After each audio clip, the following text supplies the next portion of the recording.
Start कर दी आपकी वो पुरानी वाली वीडियो फॉलो करते हुए। तो वो कर रहा गाहक आना शुरू हो गए, लेकिन वो किसी एक अमाउंट पे नहीं टिक रहे थे।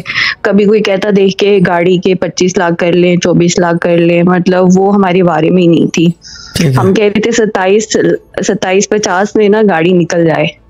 तो फिर तो उमर ने बताया कि यार गाड़ी नहीं सेल हो रही और इसका मैं मेडिटेशन भी कर रहा हूँ। तो उसी दिन मतलब मैंने दुआ और तवज्जो पोस्ट पे पूरी स्टोरी लिख के ना सेंड कर दी, और जितनी दफ़ा मैं कर सकती थी कर दी। और फिर मैंने भी लड्डू मेडिटेशन ली इसके लिए बीच में एक दफ़ा, और नेक्स्ट डे भी मैंने फिर पोस्ट की सेम सिचुएशन, और तीसरे दिन ग्राहक आ गए। और जो मैंने ना कमेंट्स में लिखा कि मैक्स 3 दिन के अंदर ये गाड़ी सेल हो जाए, तीसरे वो थर्ड डे था, और जैसे ही मैं सोई हुई थी, मेरी कान में ना आवाज़ पड़ी कि लोग आए हुए हैं।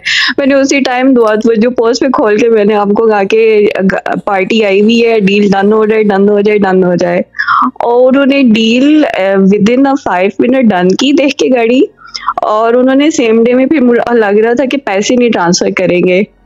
थोड़ी बहुत उन्होंने आर्गुमेंट्स किए कि आप लोग ऐसा करें 26-90 कर लें, 26-50 कर लें। तो फिर भाई कहते हैं कि नहीं 27-50 हम लोगों की जो है ना ये डिजायर अमाउंट है। तो उन्होंने फिर ना डन कर दी उस पे, और सेम डे में शायद विद इन 1 and 2 आवर्स के अंदर उन्होंने अमाउंट भी ट्रांसफर कर दी मेरी सिस्टर को।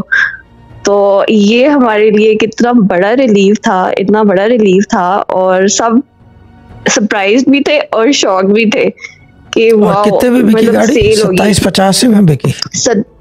जितनी की मैंने लिखी थी ना हमें 27,50,000 में करनी है, उसी पे उन्होंने डन की। उससे पहले उन्होंने थोड़ी बहुत की ऊंच नीच के कम करे, लेकिन फिर हमने कहा नहीं 27-50